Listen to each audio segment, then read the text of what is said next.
Mirpur electrical ব্যবসায়ী সোসাইটির সম্মানিত চেয়ারম্যান আলহাজ আবুল খায়ের তালুকদার, আমরা তার সাংগঠনিক দক্ষতা এবং ব্যবস্থাপনায় সত্যি মুগ্ধ এবং বিমোহিত।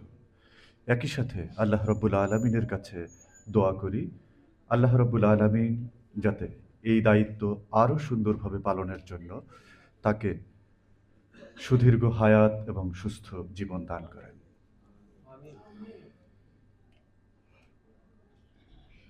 আঙ্কেল আমার বিষয়ে যে বলেছেন, আমাকে যখন বললেন যে কক্সবাজারে যেতে হবে, তা আমি বললাম যে আপনার কথা তো আমার বাবার কথার মতো শিরোধার্য, আপনি বললে আমি না করতে পারি না। যদিও আমারও অনেক দায় দায়িত্ব আছে। আমি ইউনিভার্সিটি অফ কুমিল্লার আর্টস ফ্যাকাল্টির ডিন এবং আমার ডিপার্টমেন্ট হলো গণযোগাযোগ ও সাংবাদিকতা বিভাগ। একই সাথে বেসরকারি বিশ্ববিদ্যালয়ের শিক্ষকদের যে সংগঠন private university teachers association of Bangladesh, এটার আমি কেন্দ্রীয় কমিটির সভাপতি। ইসলামী শিক্ষা উন্নয়ন বাংলাদেশ, আপনারা জানেন 2022 সালে আমাদের দেশের উচ্চ মাধ্যমিক পর্যায় থেকে ইসলাম শিক্ষাকে বিদায় দেওয়া হয়েছিল। এসএসসি পরীক্ষায় ইসলাম শিক্ষা বাদ দিয়ে অনুষ্ঠান করা হয়েছিল। আমরা তখন থেকে জোরালো আওয়াজ তুলেছিলাম, এই দেশকে যদি ভালো বানাতে হয়, ন্যায় বিচার এবং সুশাসন যদি প্রতিষ্ঠিত করতে হয়, তাহলে আমাদের সন্তানদেরকে ধর্ম শিক্ষায় শিক্ষিত করার কোনো বিকল্প নেই। বৃদ্ধাশ্রমে তারাই মা বাবাকে বৃদ্ধ অবস্থায় পাঠায় যারা ওই আয়াত জানে না এবং মানে না, অকদ রব্বুকা আল্লাহ তা'বুদু ইল্লা ইয়াহু ওয়াবিল ওয়ালিদাইনি ইহসানা। আল্লাহ রাব্বুল আলামিন তিনি যেভাবে তার ইবাদত করার জন্য, তার একাত্মবাদের ঘোষণা দেওয়ার জন্য, তাকে সিজদা করার জন্য হুকুম করেছেন, তার পাশাপাশি পিতামাতার সাথে সদাচরণ করা, তাদেরকে যথাযথ সম্মান করা এবং তারা যাতে কোনো আচরণে শব্দ উচ্চারণ করতে না পারে, এই বিধান মহান আল্লাহ রাব্বুল আলামিন দিয়েছেন। এবং মায়ের পদতলে সন্তানের বেহেশত রেখেছেন। বাবাকে কিন্তু হালকা করা হয়নি, মায়ের বেহেশতটাও আবার বাবার উপরে নির্ভরশীল। অতএব সন্তানের জন্য মা বাবা দুজনই হচ্ছে তার বেহেশতের চাবিকাঠি। এটির জন্য আমাদেরকে অবশ্যই ধর্ম শিক্ষা এবং ইসলামী শিক্ষায় শিক্ষিত হতে হবে। এই আন্দোলন আমরা ইসলামী শিক্ষা উন্নয়নের মাধ্যমে করে যাচ্ছি। সম্মানিত সুধী মণ্ডলী, আপনাদেরকেও অনুরোধ করব যে আপনারা, আমাদের দেশে একটি ব্যাড ইফেক্ট ছিল যে মাদ্রাসায় পড়াশোনা করলে তারা কোথাও ভালো কিছু করতে পারে না। এটি বাস্তব ছিল। যদি তার ব্যাকগ্রাউন্ড মাদ্রাসা দেখা হতো তাহলে তাকে চাকরিতে নেওয়া হতো না। কিন্তু এখন দেখুন, আমাদের দেশের যিনি ধর্ম উপদেষ্টা, তিনি গর্ববোধ করেন, তিনি বলেন যে আমি মাদ্রাসায় পড়েছি, এটা আমার গর্বের বিষয়। এই যে 5টা বিশ্ববিদ্যালয় ছাত্র সংসদ নির্বাচন হয়ে গেল, সবশেষ জগন্নাথ বিশ্ববিদ্যালয়ের যে ভিপি হলো, আপনারা দেখবেন সে তার সুক্রিয়া বক্তব্য রেখেছে আরবিতে। তার মানে তার পড়াশোনার ব্যাকগ্রাউন্ড হচ্ছে মাদ্রাসা। এখন বাংলাদেশে যারা নেতৃত্বে আছে, বিশেষ করে 5টা বিশ্ববিদ্যালয়ে ছাত্র সংসদে বেশিরভাগ ছাত্র সংসদের নেতৃবৃন্দ যারা মাদ্রাসায় পড়াশোনা করে এসেছে, অর্থাৎ আরবি শিক্ষায়, ধর্মীয় শিক্ষায় শিক্ষিত হয়েছে। যদিও অপ্রাসঙ্গিক কিছু কথা আমি আপনাদেরকে বললাম, এটি আমাদের নিজেদের জীবনের জন্য অত্যন্ত প্রয়োজনীয় বলে আমরা আশা করব এবং আল্লাহর কাছে দোয়া করব যে ভবিষ্যতে যাতে আমাদের দেশটা এরকম সুন্দরভাবে হয়। 24-এ যারা জীবন দিয়েছে, উই ওয়ান্ট জাস্টিস, আমরা যাতে ন্যায় বিচার পেতে পারি, আমাদের যাতে আর কখনো অন্যায়ের কাছে মাথা নত করতে না হয়। ব্যবসায়িক জগতের যারা দিকপাল, আল্লাহ সবচেয়ে বরকতময় রিজিক রেখেছেন ব্যবসার মধ্যে। নবী রাসূলরা বেশিরভাগ ব্যবসা করতেন, সাহাবায়ে কেরাম ব্যবসা করতেন। আমাদের আখিরি নবী, সর্বশেষ নবী হযরত মুহাম্মদ সাল্লাল্লাহু আলাইহি ওয়াসাল্লাম, তার দাদা ছিলেন আরব বিশ্বের সবচেয়ে বড় ব্যবসায়ী আব্দুল মুত্তালিব, এবং তিনি ছেলেকে বিয়ে করালেন ইয়াসরিবে। আব্দুল ওহাব তিনি ছিলেন ওই ইয়াসরিবের ওই সময়কার সবচেয়ে বড় শিল্পপতি, বড় ব্যবসায়ী। আল্লাহ রাসূলের মায়ের দিক থেকে এবং বাবার দিক থেকে উভয় দিকের পূর্বপুরুষ ছিলেন সবচেয়ে বড় ব্যবসায়ী, আর তিনি যাকে বিয়ে করেছিলেন খাদিজা, তিনিও ছিলেন ওই সময়ের সবচেয়ে বড় ব্যবসায়ী। আপনারা যারা ব্যবসায়ী, আপনাদের কিছু তাহলে আমরা দেখতে পাই পেশাগত দিক থেকে আল্লাহ রাসূলের সাথে আপনারা অত্যন্ত ঘনিষ্ঠ। এখানে আপনারা যারা এসেছেন, আপনারা কিন্তু আত্মীয়তার কারণে আসেননি, পেশাগত কারণে এসেছেন। আমরা আজকে এই দোয়াও করব যে এই পেশাগত কারণে যেন আমরা আল্লাহ রাসূলের সুপারিশ কিয়ামতের মাঠে পেতে পারি।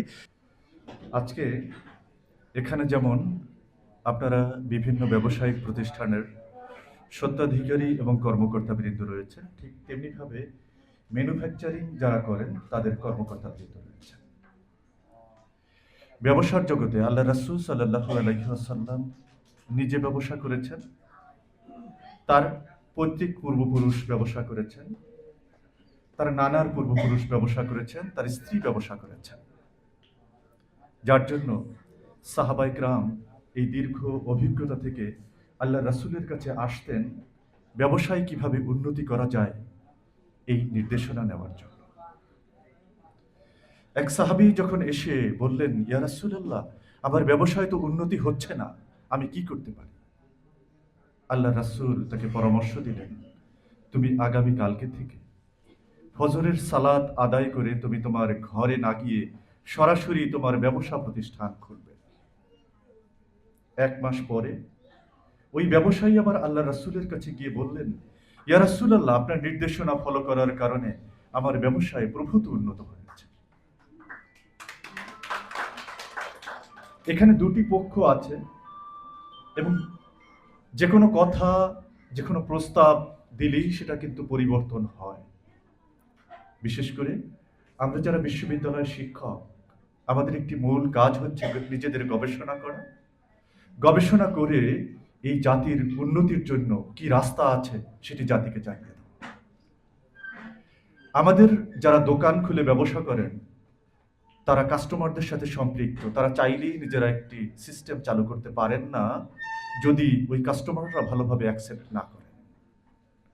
কিন্তু আপনারা যারা মঞ্চে বসা আছেন, আপনারা ম্যানুফ্যাকচারিং এর সাথে জড়িত আছেন, আপনাদের এখানে যারা ওয়ার্কার হিসেবে, যারা কর্মকর্তা হিসেবে কাজ করে, তাদেরকে যদি আপনারা বলেন যে আমাদের অফিস আওয়ার ফজরের পরে শুরু হবে, আমাদের ৮ ঘন্টা, আমরা ফজরের পর থেকে শুরু করে ৮ ঘন্টা আমরা গুনে গুনে আমাদের ম্যানুফ্যাকচারিং চালাবো, তাহলে আল্লাহ রাসূলের এই হাদিসটিকে ফলো করে ব্যবসায় প্রভূত উন্নতি করা সম্ভব।